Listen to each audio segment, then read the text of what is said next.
Welcome to the Football Show on PLZ Soccer's YouTube channel. I'm Peter Martinell. Ruff is with me. Delighted that you could join us.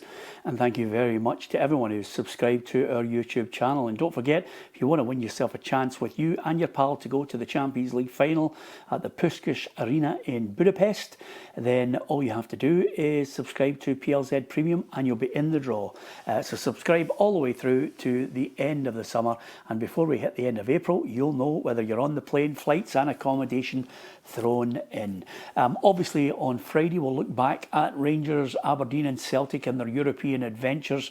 Of course we'll reflect on Martin O'Neill, who'll be facing up to his last game in charge at Easter Road against Hibs as Celtic interim manager, and then it's Wilfred Nancy, as we exclusively revealed he would start on Monday the 1st of December. PLZ Soccer giving you breaking football news on a daily basis. So with that in mind, I can tell you that our charity partner is Maggie's Cancer Care, and if you want inside information on everything about anyone affected with cancer in your family, then by all means go to www.maggies.org and you'll find out the fabulous support that they can provide for you. Okay, Football Show, Martin O'Neill.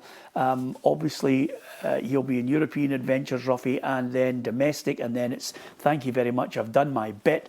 I think he can hold his head up high regardless. Yeah, I think so. I think he's come in there. I think the big one was obviously the Rangers game. You know, that was a big one. He had to go over the line, which he did. You could see we really enjoyed every minute of it, you know, and it remains to be seen whether there is a place for him in moving forward at the club, you know. Should be. Yeah, I think so. I think he's got the stature. I think he's got the respect. I think obviously there are more and more positions opening up at football clubs now, and you can easily make a position for him.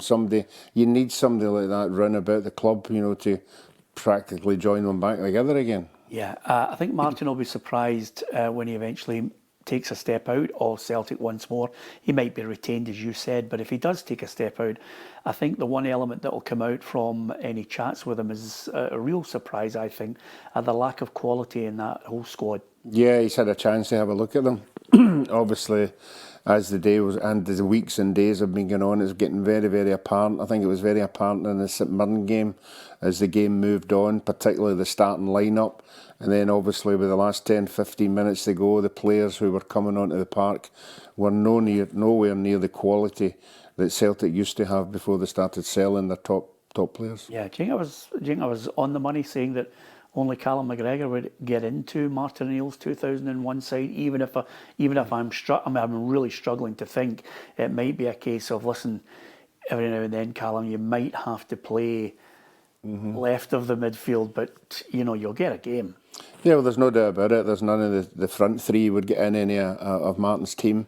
You would, Callum McGregor, obviously, Hatate on his game, which isn't at the moment. You know, I don't know what's happening to him. He's not getting in. No, in the back four, not at all. Kieran Tierney obviously is coming to the twilight of his career, but apart from that, you know, I think the two centre halves aren't anywhere near the quality of the three that Martin had at his disposal. Yeah, absolutely. He did mention, and I think this is something significant that a lot of Celtic fans will be looking at very, very closely with this continued rift between fan and board, is how they're going to strengthen in the January transfer window, when they're going to strengthen, and the type of player they're going to bring in. Now, I'm sure that between now and then, Wilfred Nancy's immediate job will be, listen, you're in the eye of a storm at the moment, try and calm everybody and keep winning. Yeah, that's the only thing that's going to stop it, is to keep winning. I would like to think that the majority of the supporters who are, you know, complaining and protesting just now will give the manager a chance. But we all know when you come into a club, you know, if you start winning games, it dies down a wee bit. If you don't win games, then it just gets worse. Yeah, absolutely. How many players do you think he needs? January?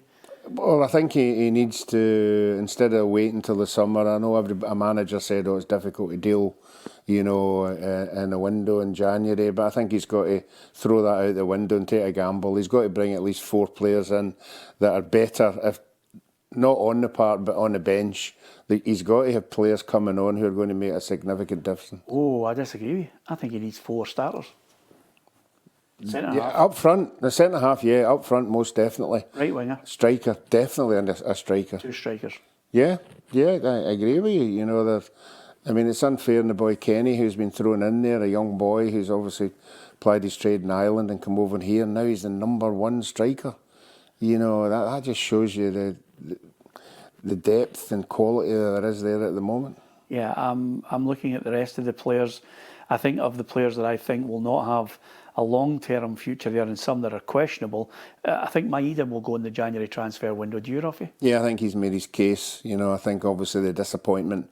I've been promised obviously a move, and for it to happen the way it did, moving his stuff out of Lennoxtown and everything, that'll still be hankering in the back of his mind. I think he's obviously had a meeting, and I would like to think the club, because of the service that he's given the club, they're going to honour whatever agreement they had. Yang, not good enough. No, he's not good enough at all. He's just, I mean, he's another one that was going to be on his way at the last transfer window, and obviously because other players left to hang on to him, he's done nothing, you know. Shinya Mada. I know it's. He's supposed to be a striker. Yeah, but I don't think he's been given a chance. A couple of times I saw him and he went, "Oh, he looks good. He looks," but he's not been given a chance. He's not been given a regular run. Why do you not get a regular run if you're in a team, in a squad? Well, I don't know. Well, maybe they're seeing something. Do you want me to tell you? Seeing something during the week that we're not seeing. Have you ever been in training and you were training with your Partick Thistle or your house players, and there was somebody in there trying to get into the first team and you thought, he's hopeless? Yeah, but I've not seen the boy's shin. I don't know if he's hopeless or not in training. Well, he's signed as a striker, he hasn't got a game. Mm-hmm. You know, they signed Inamura and Brendan Rodgers wanted him punted out on loan. Yeah. Do you know what I mean? I mean, you can only judge by the actions of a manager. And when a manager doesn't pick him, the writing's on the wall. So I think from that point of view, there's no debate. I think he's not good enough. Yang, Balikwisha? Yeah, not been given a chance. Balikwisha, I beg your pardon. I mean, honestly. I mean, they chased him all over, you know, a long period of time. But then again, that goes into the debate that you always have. Who brings these players in? Who is bringing them in? Is it Brendan Rodgers bringing them in? Is it somebody else, you know? The manager, listen, if he signed some of them off, then he needs to have, I said before, he needed to have a long, hard look at himself. Signing players off that, you know nothing about, or you haven't seen regularly enough to think he can enhance my starting 11, because that was what the manager said. That's right. You don't mind a manager accepting a player coming in, or two players, or three players coming in, if the 11 on the park are good. No manager's going to say, "Oh, no, I'm not going to take him, just give me him." But the situation at this moment in time is the 11 that's on the park aren't at the level that they should be at. So the people that you're talking about are definitely not at the level when they come on. Yeah, absolutely. And the other thing about it as well is that, you know, Martin, all his experience with Sean Maloney and Mark Fotheringham have just basically tried to cajole the little quality that they have and hope that Callum McGregor can, like the game against St Mirren, provide a moment of magic. The lesser teams have found it easy enough to get past them.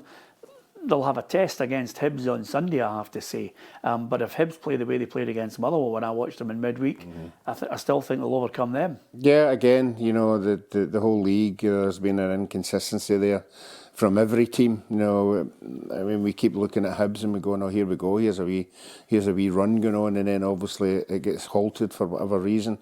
But you're right, you know, that I think Celtic at this moment in time are very lucky, apart from Hearts.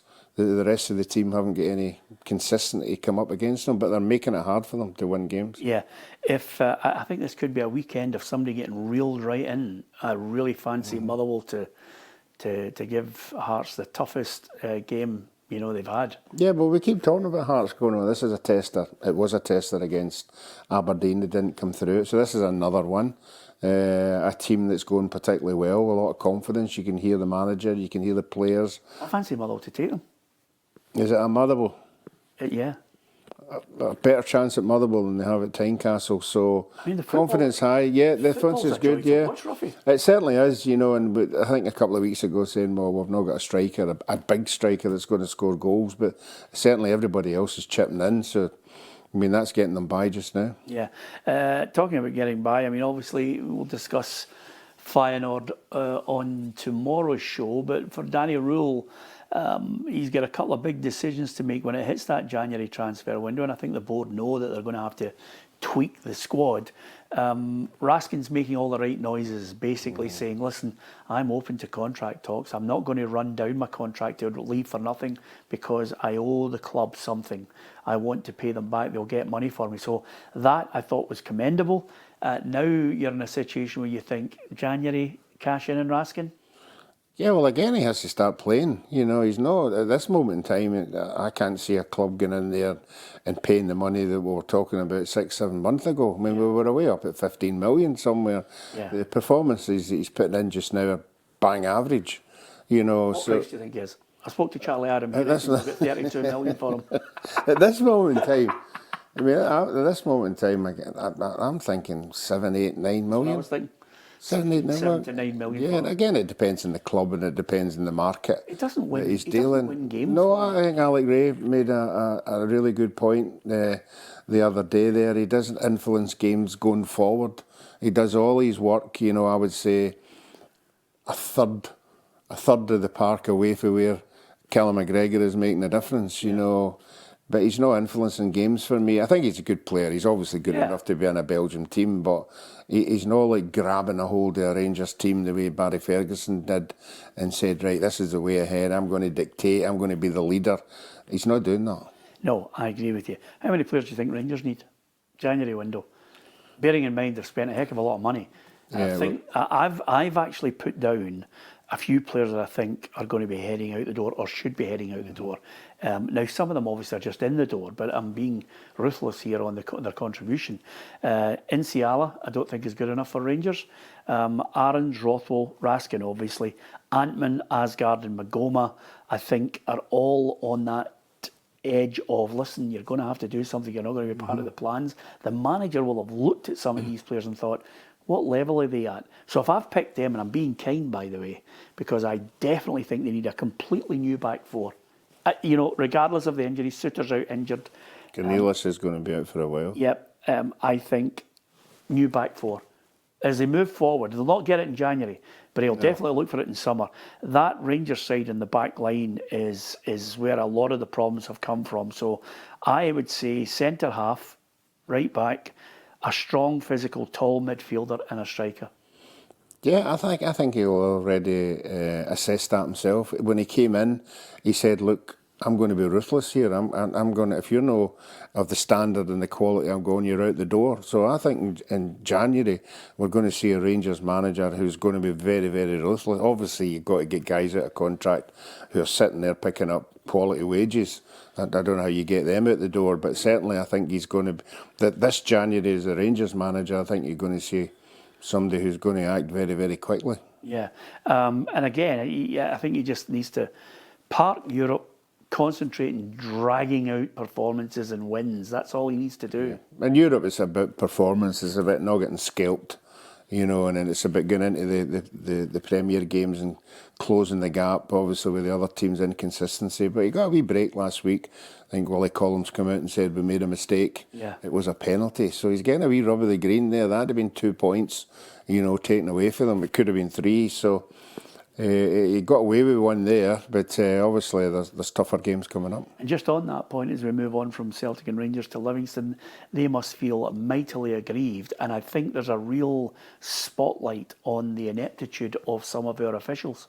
Yeah, I have to say, I wouldn't like to have been Davy Martindale when he gets that decision. He knew it was coming after the game. He said, it's no point to me, it's not any good to me. You're going to come out and 3 days later and tell me it should have been a penalty. But no, it's a horrible feeling as a manager because he's very right. These kind of decisions could cost managers their job further down the line. Well, I had him fourth in the line of managers that are under pressure, Ruffy, and I've looked at David Martindale.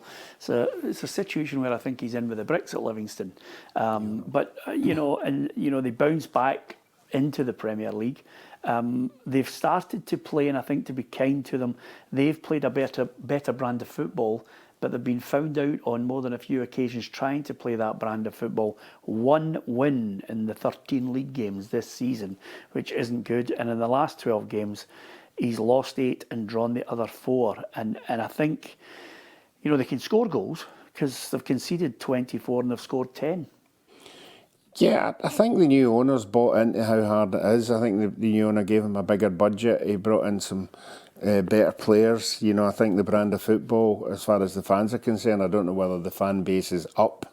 But certainly they were encouraged by what they were seeing on the park. But you just get that wee rub of, you need that wee rub of the green. And in this league, it has proved that every team run about is losing 4 and 5 games and then getting on a wee run. So he just needs to get a couple of wins and kick in. Yeah, it might be up against it though, Robbie. I think between Livingston, certainly Kilmarnock, on the evidence of their form at the moment, and Dundee. And I've highlighted the 4 managers that obviously are not necessarily under pressure, but there's a greater scrutiny towards them right now. So, I mean, from my point of view, I think it's good that there are boards where there's not that knee-jerk reaction. There's not that stupidity to start saying, let's fire them now.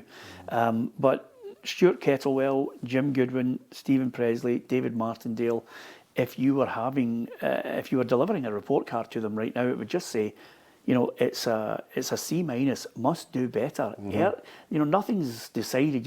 You're practically a third of the way through the games. Presley has lost 6 of the last 7, 334 minutes since they last scored a goal. They've conceded 16 goals and scored only once in the last 7 games now. That is worrying because, as you well know, Simon Murray kept him in the league last season.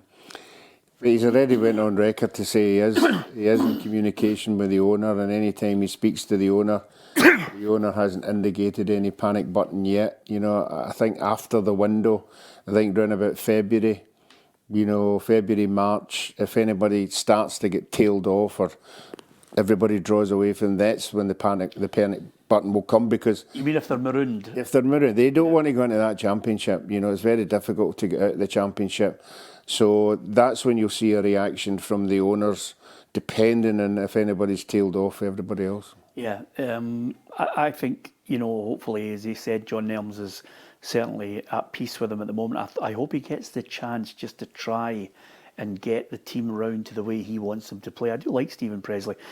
In fact, all the managers, you don't want to see anybody getting sacked. Jim Goodwin, I think, is in a less perilous position because, quite simply, 7th in the table. And people are looking because of what he's achieved before and the way he's gone about his business with the team. But they've got 1 win in the last 7 games and a defeat so emphatically against Falkirk. You know, people are starting to look and get a wee bit peeved at the way it's going. Yeah, I mean, that's what happens when the fans get a taste of, you know, what the good side of the team is. They expect it to happen all the time. They have to hang on in there. They were playing good football. There's no doubt about that. But as I've already said, every team in that league has gone through one of these no wins in 5 or no wins in 6. So you need to get the consistency there. And you look at the fixture list and you look at the teams that you're playing round about you. And as long as they don't beat you, you know, you've got to hang on in there. Yeah, and again, Stuart Kettlewell, his stats are, I mean, 1 win and 13 in the league for Livy with a few draws in there is not great. But 6 consecutive defeats, 10th in the table, 2 points above Livingston, and suddenly there's a lot of alarm bells ringing for Stuart Kettlewell at Kelly. Yeah, I noticed that at half time at the weekend there was a large boos coming out there. I think he realises as well, you know, Kilmarnock last year were on a high for a long, long time. They were playing with 2 strikers up front who were causing everybody problems. I think at one stage in this season they were on a good run, but it sort of drifted off now. But it just depends what's in that fixture list, you know, and the teams they're coming up against. So he, like all the other ones, just needs to win games. Yeah, I mean, they've got enough good players. I mean, I watched them against Dundee United up at Tannadice, and I thought they were decent. I thought they had something about them, and Watson was flying. But the wheels have come off at the moment. They've got Dundee United at the weekend, which is, you know, a massive game, and then they've got Hearts away, and then they've got Rangers at home, and then Aberdeen away. So this whole period to take them into mid-December is crucial.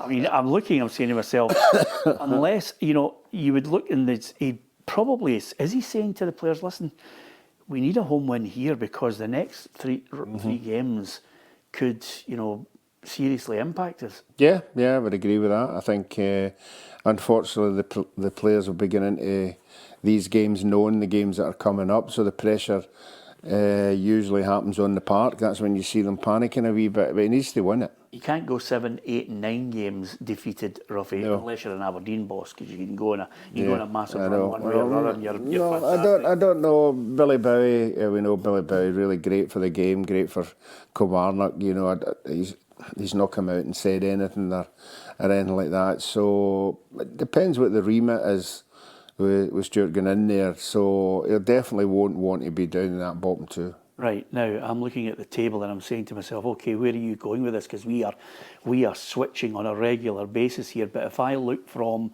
I would say from 7th to 12th is emerging as a separate league, which is amazing when you consider that Falkirk have already got 19 points on the board. And I did say to you that 37 points and you're in a playoff. 40, very unusual for you to be in a playoff or even relegated. So 37 and below, you're in trouble regularly. But does that inconsistency of everybody no upset the cap? Does it know, with Falkirk doing so well, Yeah. you know, obviously it means nobody expected them to be where they are. So are they picking up points that might make the points even less that you're in trouble? Well, I must admit, I'm going to have to eat a bit of humble pie here. I don't see Falkirk getting relegated, and I don't see them in the playoff. Do you? Not now. I think they've already come up against, as I said earlier, the teams that they should be beating, and they are beating them. And against the bigger sides, they're putting up a good fist of it. So, no, I think they're in a good place. Yeah, if I'm looking at the bottom end of it, I think Livingston, Dundee and Kilmarnock are the three that I think are going to be perilously close all the way through to May, because I can see Stephen Robinson getting St Mirren up there. Yeah. Jimmy Tilleen has been backed by that board, so there's no problem there in my mind. And Dundee United eventually, I think Jim Goodwin will have a little run where he'll pick up 2 or 3 wins. Yeah, that just shows you how things can change. I was raving about St Mirren a month ago, saying they're a quality side. I would hate to go to their park and try and get a win. But again, they've fallen off as well. They're not winning games, and they've got a big cup final coming up as well. So you would have thought their players would be actually fighting for the cause. So I don't see St Mirren being in any problems either. Yeah, it's strange. 1 win in the last 7, Ruffy. Which is just... How many teams is that you've said then? I know. That 1 in 7. It's so 5 erratic. teams. Yeah, it's so erratic at the bottom end of it. You just cannot believe it. Certainly from Stephen Robinson's point of view, and I sympathise with him greatly. Because I think if a manager wants to make a case for saying, listen, you could have got me the sack with some of these VAR decisions, he's the strongest candidate to be in that position to say, listen, we've been wronged too many times. Yeah, and I'm sure he's got a piece of paper in his office marking the games down that he has been wronged. At the end of the day, he'll hope that it doesn't affect him in the long run, but I still think they're a good side. Okay, a couple of things I want to speak to you about before we finish. Can Arsenal win the Champions League? I watched them against Bayern Munich. Yeah, Ruffy, they were looking good. That's a result that makes a statement. Makes a statement to everybody, even though you never saw the game or you never saw how it went. You know, you pick up the paper and you see that scoreline, you know, against a quality side, and you have to then say, well, this the year, but they have to keep it going. Yeah, do you like them? Yeah. I like what I'm seeing. I like the way they play, you know, and obviously they've got goals in them, which and they're up there. They're sitting top of that group. Yeah, over and above that, Ruffy, they're also looking really a good bet to be winning the league, although they have crashed before. And I'm talking about crashes. Liverpool, my God, he's under pressure now, isn't he? No, I don't think anybody could have seen that coming with the quality that they had, obviously. You know, that is an absolute doon. You know, it's a doon that you would never have thought you'd have seen for a Liverpool side. 4-1, and they lost 3-0 to Nottingham Forest. That's the last 2 games. They're 12th. They're 11 points behind Arsenal, Ruffy. Yeah, I can't see them clawing themselves out that one. They're on a run going the wrong way, and it's very difficult to see it. And nobody's talking about their big players now. Nobody's saying, oh, he's ripping the place up. They're now just going into games and seeing what happens. There's 2 elements of it that I think maybe some people look at. The impact psychologically and mentally for the players losing Diogo Jota, you know, in the July, and then have to come back to work having lost, you know, a key player. I mean, Jota wasn't a bit part player. Jota was a key player for them. So I think that would have had an impact. I wonder if some people are saying, well, he got the bounce from Klopp's side, and the signings he's made. Ekitike hasn't really set the head on fire. Isak has been a complete nutter. You know, they waited that long for somebody over £100 million. He's not done it, Ruffy, has he? No, he hasn't. You know, and you look at the players that other teams have brought in, quality, who are doing it. And I think in this league, the English Premiership, you need that striker who's scoring fantastic goals, great goals. And they've not got anybody doing that just now. And the surprising thing for me is the way they're leaking it at the end. Yeah, I think also when we talk about sensible boardrooms, I think Liverpool certainly have one, and I don't envisage them getting to a point unless it starts to become critical, and it'll become critical if they don't beat West Ham, Sunderland and Leeds, because that's the next 3 games, which are all what I would consider winnable. Yeah, and that club will demand its Champions League football. They will demand, if they're not winning it, they better be in the top 4, because that's the pedigree of the club, and anything less than that is not acceptable. Yeah, I was just looking, Ruffy, if you were, obviously, you know, when you pick a game at the weekend, you don't like to pick a game where you're not getting a comfy seat, which is heated with a towel over you, and then, of course, a starter, a main course and a suite. If you were picking a game this weekend, I'll give you a couple of options. I'll give you them all. Dundee St Mirren, Motherwell Hearts, Kilmarnock Dundee United, Hibs against Celtic, Rangers Falkirk, and Livingston against Aberdeen. Where would your money be? Hibs and Celtic and Motherwell. Hibs and Celtic, I think I would go to that one. Yeah? Yep, because they have got comfy seats and I'm in the Hall of Fame, so I've got looked after. Can't get any better than that. Brilliant. Okay, weekend. We'll look at it in greater detail tomorrow with Tam McManus here with us in the studio. Don't forget, we will also discuss and dissect the performances of Aberdeen, Celtic and Rangers as well, and get the thoughts of the managers on that too. Don't forget the weekend Scottish Premiership fixtures to look forward to. It's all coming up. Breaking football news right across the board. Hit the subscribe button if you want to subscribe to our YouTube channel. Come and join the football family. And if you get an opportunity, you can download the PLZ Soccer app where you'll get all the breaking news at your fingertips. From Ruffy and myself, Peter Martin, thank you for listening and watching.